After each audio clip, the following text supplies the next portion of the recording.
প্রতিদিন একবার করে পাঠ করতে পারে, ওই দিন সে ইচ্ছা করলেও কোনো পাপ করতে পারবে না। মানে পাপ করার ক্ষমতা সে হারিয়ে ফেলে, শয়তান তার কাছ থেকে অনেক দূরে চলে যায়।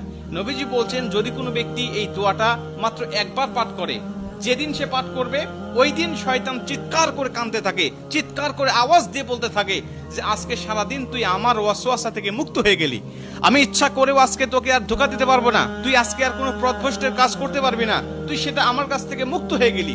মানে এই দোয়াটার এতটাই পাওয়ার, এতটাই ক্ষমতা আল্লাহ পাক দিয়ে দিয়েছেন। অতএব আমরা এই দোয়াটা মুখস্থ রাখবো, ছোট্ট একটি দোয়া মুখস্থ করে প্রতিদিন আমরা তেলাওয়াত করব।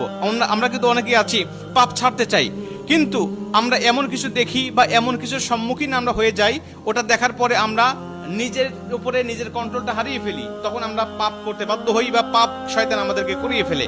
এজন্য যদি আমরা প্রতিদিন অন্তত ফজরের নামাজের পরে এই দোয়াটা যদি পাঠ করতে পারি, তাহলে আমরা কিন্তু শয়তান থেকে মুক্ত থাকবো ওই দিন সারাদিন। আর শয়তান থেকে মুক্ত থাকার কারণে আমরা ইচ্ছা করলে ওই দিন পাপ করতে পারবো না।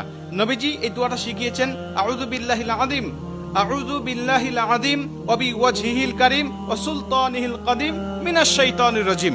আমি আবারও দোয়াটা পাঠ করছি, যারা লিখে নিতে পারেন লিখে নেবেন, এবং প্রয়োজনে এটা ভিডিও আকারে যেহেতু এটা পাবলিশড হবে, আপনারা যারা ফেসবুকে দেখবেন আপনারা অবশ্যই এটা শেয়ার করে রেখে দিবেন টাইম লাইনে, প্রয়োজনে বারবার শুনে শুনে আপনি এটা মুখস্থ করে নেবেন। দোয়াটি হচ্ছে, আউযু বিল্লাহিল আযীম ওয়া বিওয়াজহিল কারীম ওয়া সুলতানিহিল কাদিম মিনাশ শাইতানির রাজিম। এই দোয়াটা আপনি মুখস্থ করে নেবেন, আর এই দোয়াটা পড়ার কারণে কিন্তু শয়তান থেকে আপনি মুক্ত থাকবেন। আর শয়তান যেহেতু আমাদের প্রকাশ্য শত্রু, এই শয়তান কিন্তু আমাদেরকে জাহান্নামে নেওয়ার জন্য, জান্নাত থেকে আমাদেরকে বিরত রাখার জন্য বারবার চেষ্টা করছে।